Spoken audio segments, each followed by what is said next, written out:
Le 6-9. Listen anywhere. Sur France Inter. Géopolitique, bonjour Pierre Aski. Bonjour. Pierre, l'année se termine avec 2 guerres majeures à nos portes. L'année 2023 avait débuté avec notre incrédulité face à une guerre d'Ukraine qui durait depuis près d'1 an.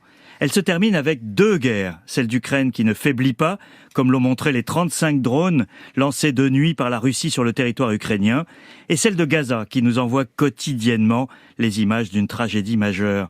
Dans les 2 cas, ces conflits sont la marque d'un monde dans lequel le droit, certes imparfait, a cédé la place à la force. Ces 2 guerres n'ont pas les mêmes causes, pas les mêmes acteurs, mais elles sont le symbole d'un monde qui ne tourne plus rond, dans lequel il n'y a plus ni gendarmes, ni loi commune. Il suffit d'observer ce qui se passe aux Nations Unies.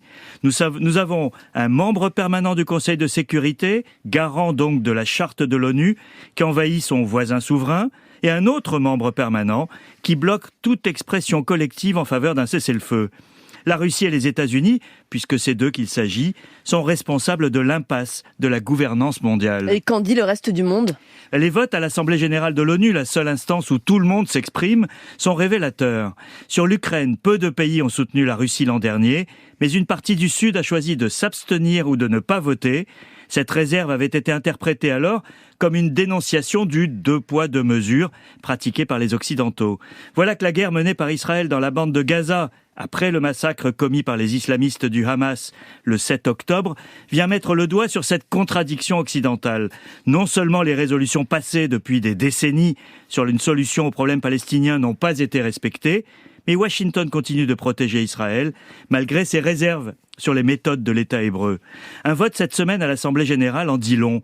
Il portait sur le droit des Palestiniens à l'autodétermination. 4 pays ont voté contre. Israël, les États-Unis et les îles de Nauru et de Micronésie. 172 pays ont voté pour, vote sans appel, et pourtant, ça ne changera rien. Alors Pierre, quel espoir pour ces 2 conflits ? Il est difficile d'être optimiste dans les 2 cas. La guerre en Ukraine est dans l'impasse après l'échec de la contre-offensive de Kiev cet été et les difficultés occidentales à assurer le financement de l'aide. Vladimir Poutine joue la montre dans l'espoir que Donald Trump soit élu l'an prochain ou que les Occidentaux se fatiguent malgré leur dénégation. À Gaza, la riposte israélienne fait un nombre de victimes civiles que même les Américains critiquent, et pourtant ils s'opposent toujours à un cessez-le-feu. Il est probable que cette phase de bombardement intensif finira bientôt, sans pour autant que l'après soit clair. Au-delà de ces 2 conflits, c'est la question de la gouvernance qui est posée, car qui se soucie des autres guerres, au Soudan, dans l'est du Congo ou en Birmanie ?